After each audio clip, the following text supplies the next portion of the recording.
وقتی نام صمد تو رو میگیم یا الله شأن بی نیازی تو رو یاد میکنیم الله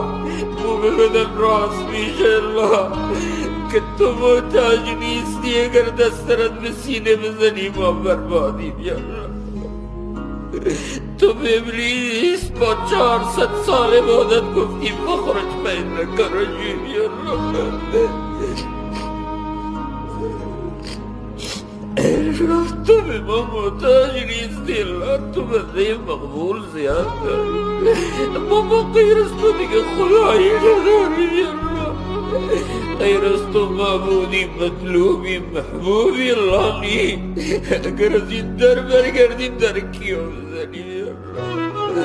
اگر این در بروی ما باز نشه اینجا فریاد ما شنیده نشه کجا بریم یا در کیو بزنیم یا الله ما رو سپرده که میکنی حوالی که میکنی یا الله ای الله غیر از تو دیگه معبودی مطلوبی مقصودی الا نیست یا الله پناهگاهی مفری ملجئی منجئی نیست یا الله نیست یا الله نیست یا الله میزنیم این در رو تا باز بشه فریاد میزنیم تا شنیده بشه میگیم تا نگاه کنی الله الله نگاه کن الله غیر از تو دیگه کسی نیست یا الله غیر از تو دیگه فریاد رسی نیست یا الله الله این دعایی که تو توفیق دادی قبول کنی الله